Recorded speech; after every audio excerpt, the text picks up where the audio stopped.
Hi friends, welcome to SPJK Technosoft, your one-stop training and education platform. In this video you are going to learn about computational thinking and problem solving, what is programming, what is problem solving cycle, analyzing a problem, input, process and output, designing the algorithm, representation of algorithm, flowcharts and flowchart symbols, what is pseudocode. You will receive more updated videos on CBSE Computer Science syllabus videos, so do subscribe our channel and press the bell icon to get the new videos at your fingertips. Happy learning viewers. Hello everyone, welcome to our channel SPJK Technosoft. Today we are going to discuss about problem solving. We have already learned about decomposition. Decomposition means breaking a problem into sub-problems and solving them individually to get the solution for the complex problem. So we will try to find the solution for our actual problem by breaking it into a manageable pieces, right? So again came the context of problem and solving the problem. So what we will learn today: problem solving cycle, analyzing a problem, designing algorithms and representation of algorithm. Okay, let's have some realistic talk. Okay, so my brother is staying in a hostel not too much farther, and I want to wish him on his birthday. So I want to send a birthday note for him. So there are many ways to send a note. I could send a birthday note through the mail, or I could send him an email, or I can write to him and wish him in person, right? Or I could call him on mobile. So I'm using there are many ways I could wish him, but that's not the point. The point is that I must decide how I want to solve the problem, right? So to solve my problem, I'm using the appropriate tool to carry out my plan. Okay, so when we have a problem, we will try to find the solution by using the appropriate tool. So here I have used the postal service, the mobile, the internet, or my automobile are the tools here that I can use to solve my problem. So we all know that computers allow us to do tasks more efficiently, quickly and accurately than we could do by hand. So in a similar way, a computer does not solve the problems, right? It's just a tool that I can actually use to implement my plan for solving the problem. So we are using the computer as a tool to solve our problems. Okay, so in order to make this to make this powerful machine a useful tool, it should be actually programmed. That is, we should specify what the work should be done and how it should be done. So these all will be done through the programming. So before we jump into problem solving, first we will try to know about programming. Human behavior and thoughts are characterized by sequence of actions. That means sequence of actions means you know how to act, or you know how to do the things, and you can know how others behave with you. So such things are known to us, right? So every day we do lot of things automatically. Consider when reading a book, we do things like lifting the hand, move hand to the right side of the book, grasp top right corner of the page, or positioning our book or pages with our hands, turning the page, etc. So these all will be done in an order. So it is not necessary for us to consciously think of every step involved in process of reading a book. We don't know how many neurons or muscles do respond when we move our hands, as we do things in an order or sequence. Yet we all do these things unconsciously, right?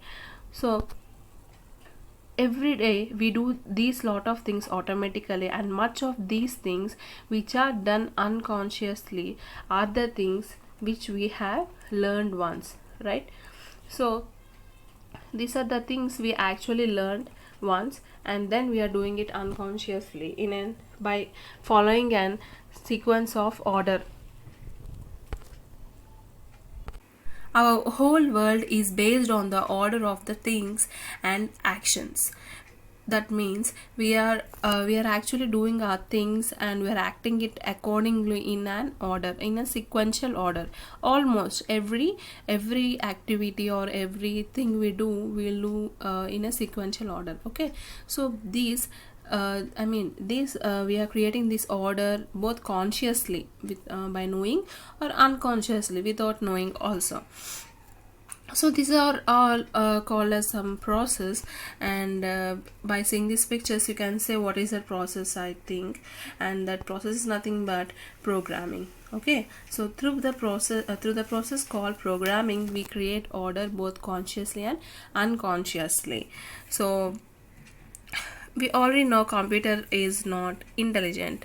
We make it intelligent. That means it cannot analyze a problem and come up with solution.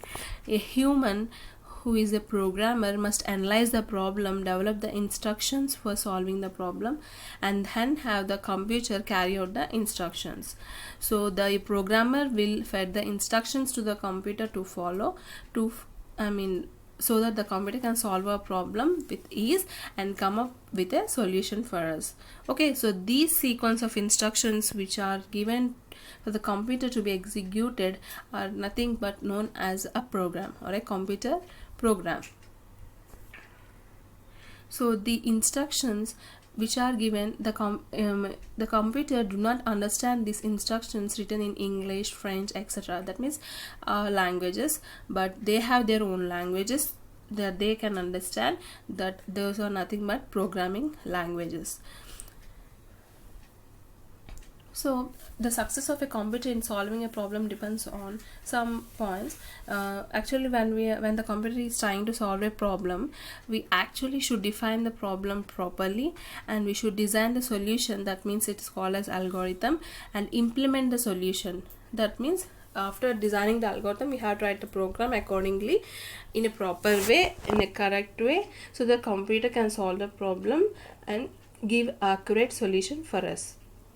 So this all will be done, the program will be done, written in a programming language. Computers are used for solving various day-to-day problems. So computers are involved with us in our day-to-day activities. Suppose we are trying to book an airline tickets or reservation tickets, or we are doing shopping, or we will use apps in mobile. So in every way the computers will be used for us in our day-to-day problems. So our problems will be solved by using the computer. That's why problem solving is an essential skill in computer science. Okay, so what is problem solving? Problem solving, how we will solve the problem, how it will be done. So we will know it. That means we should analyze the problem, we should arrange. After analyzing the problem, we should write the algorithm in a sequential order. The instructions should be written in sequential order, and then write the solution. Okay, so problem solving is the process of identifying a problem. That means analyzing the problem, developing an algorithm for the identified problem, and finally implementing the algorithm to develop a computer program. So using that computer program, we will try to find the solution. That means the computer will understand our program, and it will run and execute it, and will get a appropriate solution for us. So to write a program for a computer to follow, we must go through a two-phase process: problem solving and implementation phase. So for the computer should follow, actually for the program which we are writing for the computer to follow, it must go through a two-phase process. One is problem solving, okay, which we will discuss here, and the implementation phase. Problem solving phase will be discussed, but implementation phase is not mandatory, because as the implementation phase, details will be discussed later, because it comes with the testing and debugging part.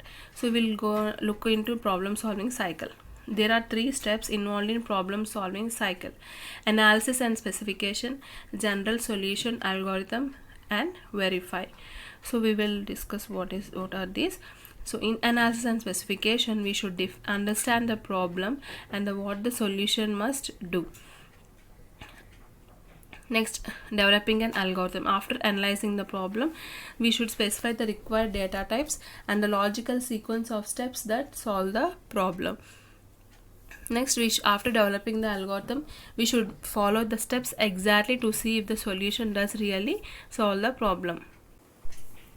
So these are the main steps involved in the problem solving phase. Okay, so what is happening there in those three basic steps? So the programmer begins the programming process by analyzing the problem first.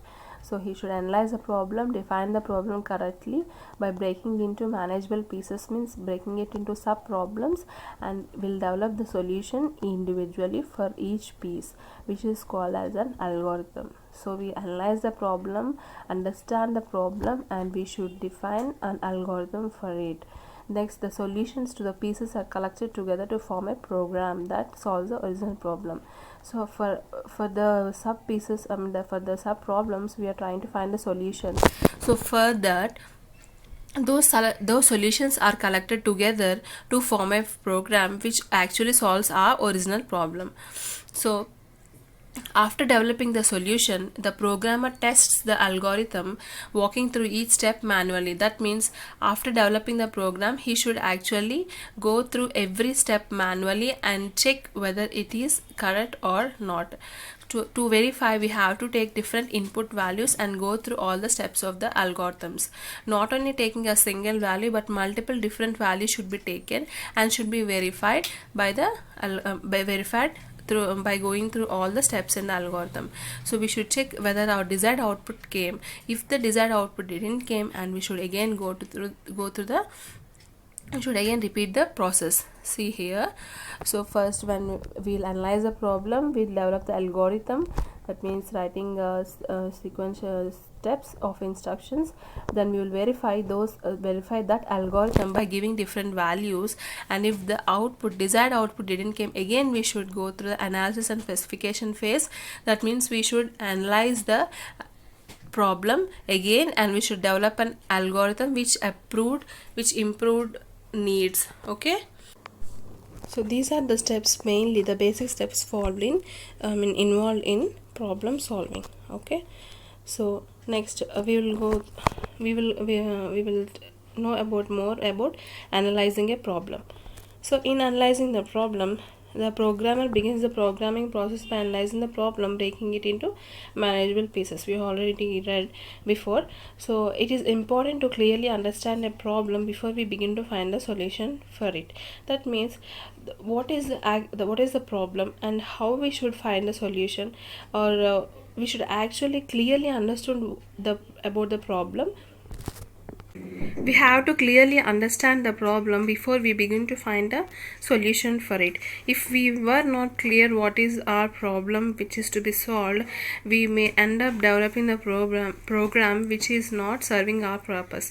That means we can't get the desirable output for us. Okay, we should clearly understand the problem.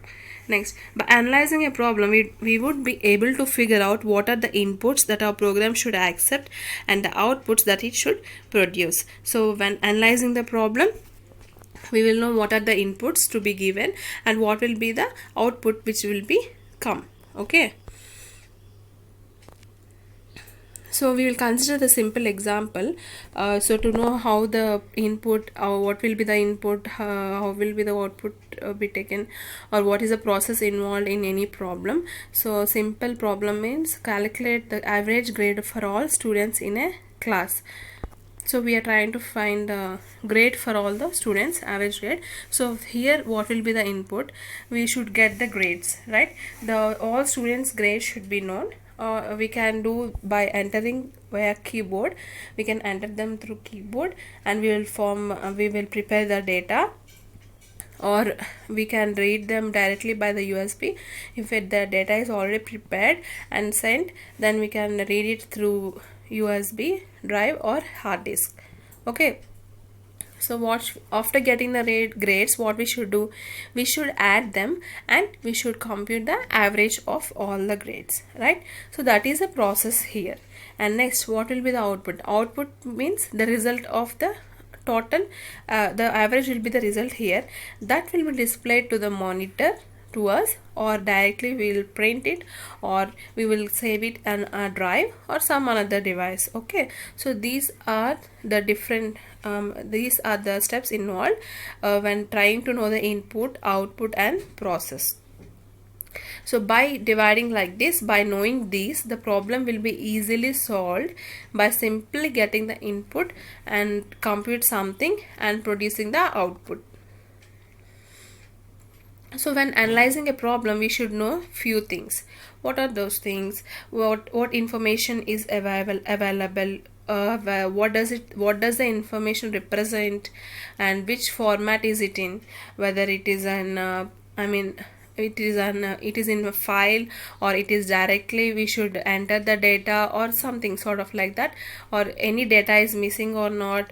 So when analyzing the problem, we have all the required information or not, and what information we should get, and what do the result look like, a text or a picture or a graph, in which format or in which way you want your result to become, and what we should actually compute. So these are the few basic things should consider when analyzing a problem. So next one, designing the algorithm. Okay, so what do you mean by algorithm? Algorithm means a set of exact steps which when followed solve the problem or accomplish the required task. So you may wonder, I have already said that program means a set of instructions which will be followed by a computer, right? So algorithm and program, the definitions are similar, and through the algorithm we develop a program, right? So algorithm means we are writing set of some steps which should be followed, and by designing the algorithm we write the program for it, right? So when after writing the algorithm we actually write the program. So those two will be the similar one. Algorithm also set of the steps should be followed when we are trying to solve the problem. In our day-to-day life, we perform activities by following certain sequence of steps, right? In day-to-day life activities, we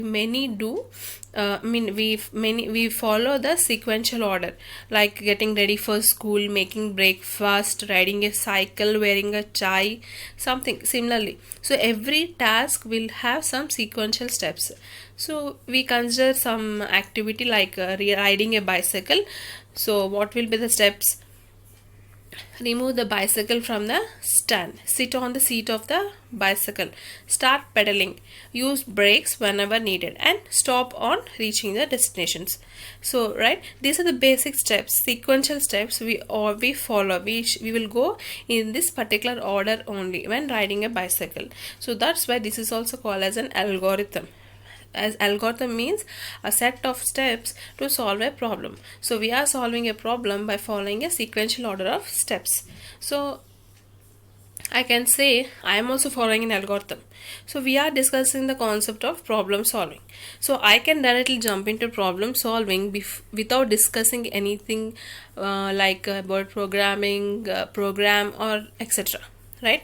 But I have followed a sequential order of steps, like coming from basic, like discussing about programming, program, and then how this L will arrive, and then I came to problem solving, and now I'm discussing about algorithm. So I have also followed a sequential order of steps. So I am also following an algorithm. Okay.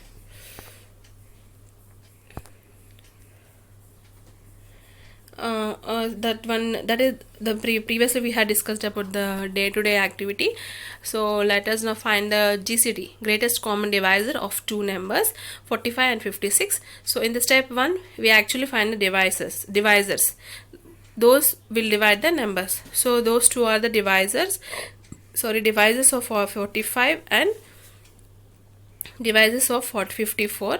So from these two divisors, the largest common number from these two lists, the GCD is 9. Okay, so the question is two numbers 45 and 54. It actually it was not written there. 45 and 56 is mistakenly written, that is 45 and 54. Okay, so here also we have followed a sequence of steps to accomplish the task. We actually found the divisors of both the numbers, then we found the largest common number from these two lists. So here also we have we are following a sequence of steps to get our desired output. So this is called as an algorithm. So it will lead to a desired result in a finite amount of time if followed correctly, right? If we will get our desirable output in a particular amount of time if we follow the sequential steps. So algorithm has a definite beginning and definite end and consists of a finite number of steps, right? So we should follow a procedure. First beginning is this, next the process will be something, and then next there will be ending for it. So that's why we are following a sequential steps. So that's why this is called as algorithm. So algorithm can be represented in two ways. What are those? Flowchart and pseudocode. So algorithm can be written pictorially, like using flowchart, and another one is pseudocode. So why should we use these representations? So that the logic of the problem can be seen easily by using these representations, and it's not we shouldn't worry about the implementation details. The main logic of the code should be known, so it will actually showcase the logic of the problem solution and clearly reveals the flow of control. That means after which step we are going to which step, how we should follow the steps. The flow of control also will be known during the execution of the program. That means after which step we are following which step, and how this instructions will be executed in which manner. So these all will be shown by representations of algorithms. So these will be known by the representation of the algorithms. So we will try to know about flowchart. Flowchart means it is a visual representation of an algorithm, and that it constitutes of boxes, diamonds and other shapes which are connected by arrows. So each shape represents a step of the solution. So when we are trying to find the solution for our problem, we will write the steps, and each shape will represent each step of the solution process, and the arrow represents the order or link among the steps. So the arrow represents the connection among the shapes. Okay, so for constituting a flowchart, we should actually use some symbols, and these are the most common symbols we will be used here. So from these symbols we will use only basic symbols. These are the symbols will be used: start or end, arrows, input or output, process and decision box. So first we will start the flowchart by using that box, the symbol flowchart terminator, and we will use between shapes we will use arrows to form a connection, and for giving input or presenting the output we will use a parallelogram box, and the rectangle represent what will be the process, and the decision to take a decision box, the diamond indicates a decision box. So we will look about this in further examples. So we will first constitute an algorithm, then a flowchart. So we write an algorithm to find the square of a number. So to find the square of a number, we need a number, and then multiply the number by itself, right? So first identify the input, process and output. Input will be the number whose square is required. Suppose the number is 5, and the process will be multiply the number by itself to get its square. That means 5 into 5, multiply the number by itself, that is a process, and output will be the square of the number. That means 25 will be the output of the program. Okay, so those are the input, process, output, and by basing on that we will write the algorithm. Step 1, input a number and store it to num. So we are storing the number which we will give as an input in num, that means that is a variable, and compute num into num. So I have stored 5 in num, that means num. Then next compute num into num, means we have already stored 5, right? So 5 into 5 is 25, and we will store that result in square. So next we'll print square. So these are the variables we have used here, num and square. So those will come in further classes, that means in when learning a programming language. So don't get confused, just you focus on how we are writing the steps for the algorithm. So this algorithm, the flow chart can be represented by using this algorithm. We will see. First we will start the process. Next, input num, this is the input we should give to the program, right? So that's why I have used parallelogram box there. And next, the process, the main process or logic is square equal to num into num, so that's why I have represented in rectangle box. And next, print square, again the output will be displayed there, right? So the output will be displayed to the monitor, to us. So that's why I have used the parallelogram box. And next, stop the process. So by using the algorithm, we return the flow chart. Okay, this is the normal some example. Sorry, we will look at this example. Just what is this? Right, some funny flow chart.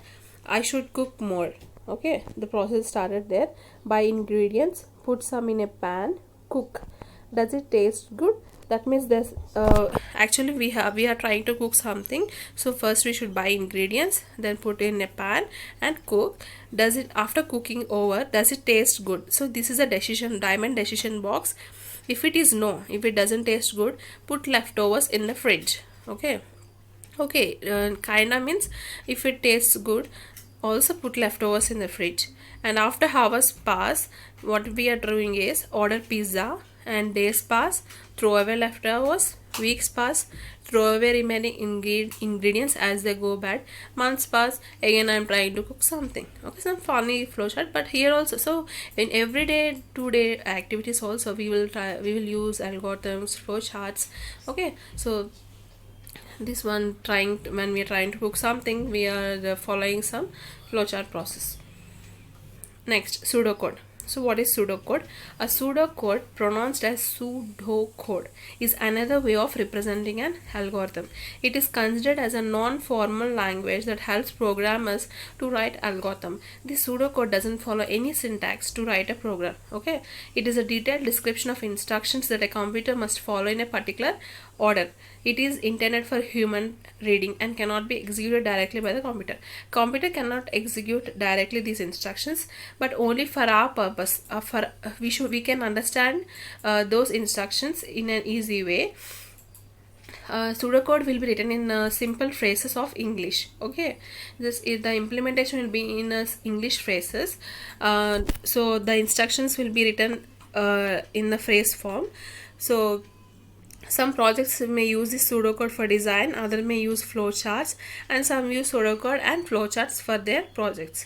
So these are the frequently used keywords for pseudocode, writing pseudocode: input, decrement, if or else, true or false, increment, while, compute, print. So we will look what are these. So see here, there is a flowchart. We are starting the process. Put debug in cup, boil water. Okay, so after you keeping, the green tea or something you'll drink, when you drink it green tea, what you'll do, the tea bag will be kept in a cup, then you will boil the water.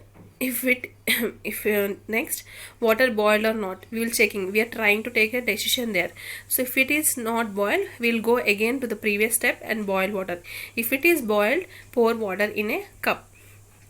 Next, again decision, want sugar. If you want sugar, yes, add teaspoon. If you don't want sugar, you will ask want milk, yes, then add milk.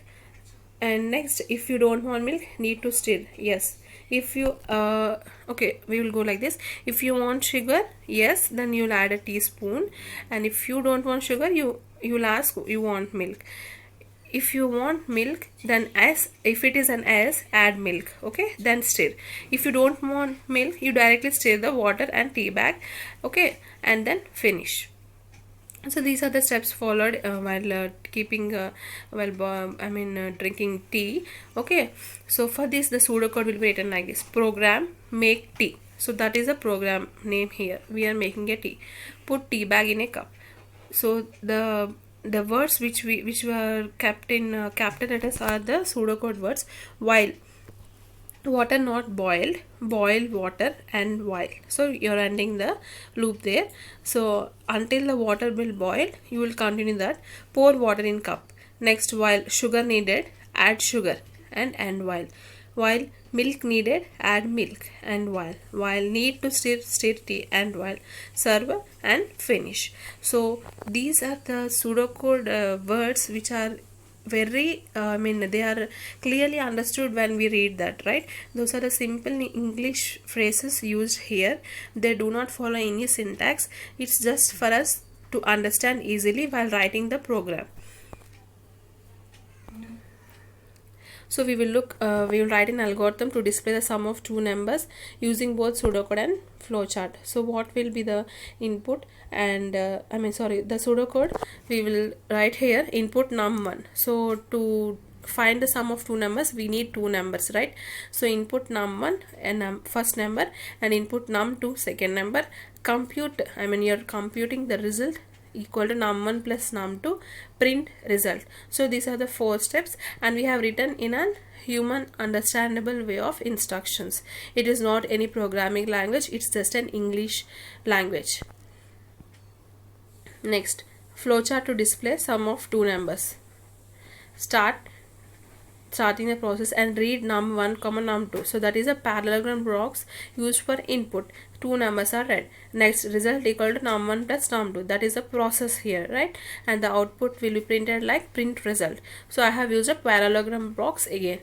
Then next, stopping, that means terminating the process. Okay, so by using the pseudocode we have written the flowchart. So you are representing the algorithm in two ways, in a pseudocode and in a flowchart. Okay, thank you. Stay tuned to this channel, and we will discuss about Python basics in next video. Thank you.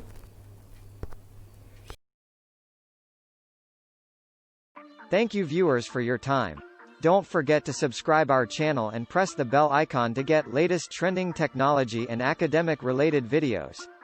For any further queries, please reach us at info@spjktechnosoft.com. Please like, share and subscribe our channel. Thank you and goodbye.